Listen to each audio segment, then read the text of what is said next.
berguna untuk kita semua.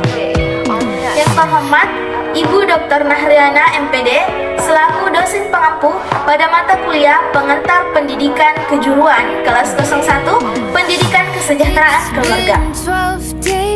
Pertama-tama, izinkan saya memperkenalkan diri terlebih dahulu. Nama saya Marwah Rashifaah dengan NIM 210208500004 selaku moderator dari kelompok 1. Pada kesempatan kali ini, kami dari kelompok 1 akan mempresentasikan materi terkait kurikulum pendidikan kejuruan. Selanjutnya, saya akan memperkenalkan anggota kelompok 1. Yang pertama, Nabila Ramdhani Rahman. Yang kedua, Nurul Aulia. Dan yang terakhir, Fahimatus Zahabiyah. Untuk mempersingkat waktu, langsung saja kita masuk pada pembahasan materi yang akan dipaparkan oleh pemateri pertama, yaitu Saudari Nabila. Pengertian kurikulum pendidikan kejuruan. Pengertian kurikulum pendidikan kejuruan. Dalam banyak literatur, kurikulum dapat diartikan sebagai suatu dokumen atau rencana tertulis mengenai kualitas pendidikan yang harus dimiliki oleh peserta didik melalui proses pengalaman belajar. Pengertian ini mengandung sebuah arti bahwa kurikulum harus tertuang dalam satu atau beberapa dokumen atau rencana tertulis. Kurikulum sebagai rencana belajar atau sebagai hasil belajar yang telah diniati. Isi kurikulum adalah pengetahuan ilmiah, kegiatan, dan pengalaman belajar yang disusun sesuai dengan taraf perkembangan siswa. Kurikulum yaitu niat juga rencana, sedangkan pelaksanaannya adalah proses belajar dan mengajar. Di dalam proses tersebut ada dua subjek yang terlibat, yakni guru dan juga siswa. Siswa adalah subjek yang dibina, sedangkan guru adalah subjek yang membina. Sedangkan pendidikan kejuruan adalah pendidikan menengah yang mempersiapkan peserta didik untuk dapat bekerja dalam bidang masing-masing, yang mana merujuk pada segala bentuk dan jenjang dalam proses pendidikan yang melibatkan pengetahuan umum, studi teknologi, dan sains terkait serta penguasaan keterampilan praktek, pengetahuan, perilaku, dan pengertian terkait pekerjaan dalam berbagai sektor industri. Pendidikan kejuruan dapat disediakan oleh institusi pendidikan atau melalui program kerjasama yang diselenggarakan bersama oleh institusi pendidikan di suatu pihak dengan berbagai pihak yang terkait dunia kerja. It's been 12 days, I think I'm thinking.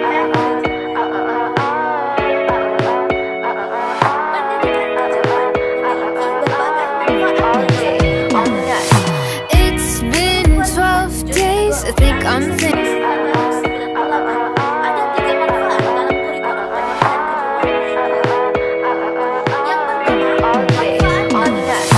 It's been 12 days, I think I'm thinking. It's been 12 days, I think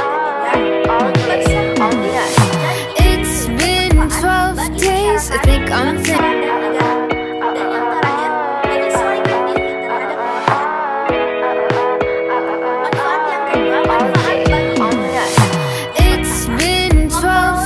I think I'm thinking.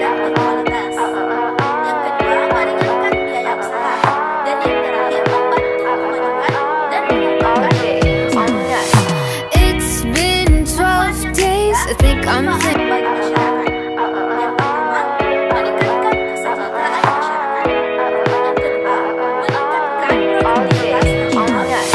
It's been 12 days, I think I'm thinking.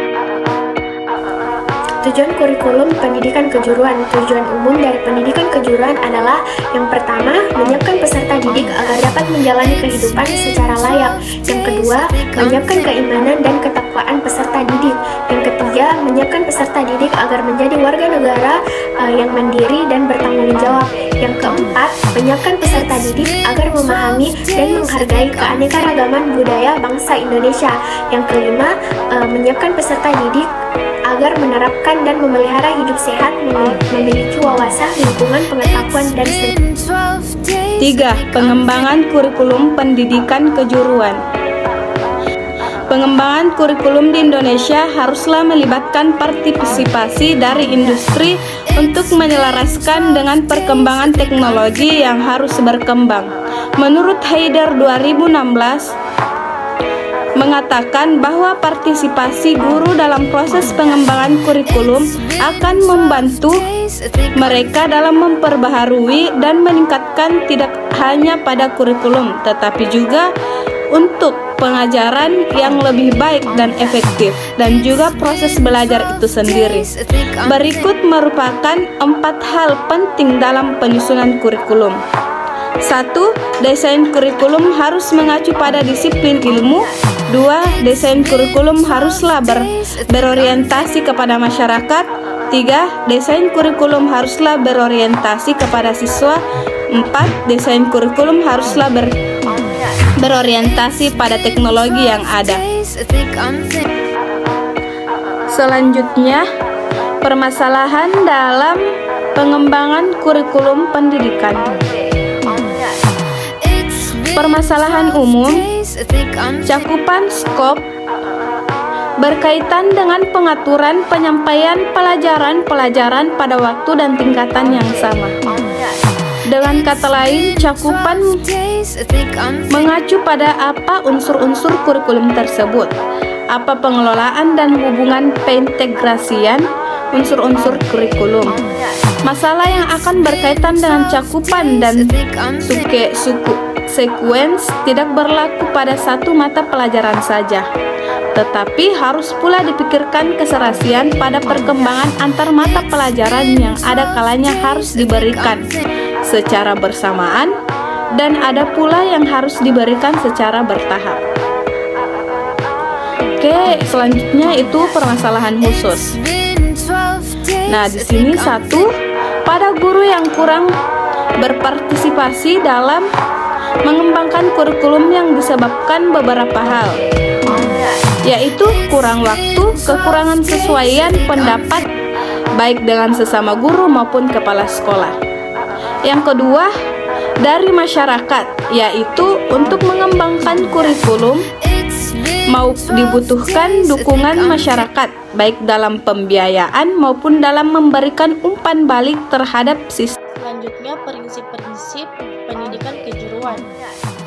Pengembangan kurikulum menggunakan prinsip-prinsip yang telah berkembang dalam kehidupan sehari-hari atau justru menciptakan prinsip-prinsip baru. Sebagaimana dikutip oleh Syafaruddin dan Amiruddin, menyebutkan 8 prinsip dalam pembangunan kurikulum. Prinsip-prinsip tersebut antara lain yaitu prinsip berorientasi pada tujuan, relevansi, efisiensi, fleksibilitas, kontinuitas, keseimbangan, keterpaduan, dan mutu. Sebagaimana juga dikutip oleh Syafaruddin dan Amiruddin, menyebutkan 8 prinsip dalam pengembangan kurikulum. Prinsip-prinsip tersebut antara lain yaitu prinsip orientasi pada tujuan, relevansi, efisiensi, fleksibilitas, kontinuitas, keseimbangan, keterpaduan, dan mutu. Prinsip umum juga dimaknai sebagai prinsip yang harus diperhatikan untuk dimiliki oleh kurikulum sebagai totalitas dari gabungan komponen-komponen yang membangunnya. Sedangkan prinsip khusus sebagaimana dikemukakan oleh Sukmadinata mencakup 5 hal, yaitu prinsip penentuan tujuan pendidikan, pemilihan isi pendidikan, pemilihan proses belajar mengajar, pemilihan media dan alat pengajaran, dan serta berkenalan dengan penilaian. Itulah tadi pemaparan materi yang dapat kami paparkan. Terima kasih kepada dosen pengampu yang telah memberikan tugas ini. Semoga apa yang kami paparkan dapat bermanfaat bagi diri pribadi dan bagi para penonton dari video ini. Apabila ada kekurangan dan kesalahan dalam proses pemaparan kami memohon maaf. Wabillahi taufiq wal hidayah. Wassalamualaikum warahmatullahi wabarakatuh.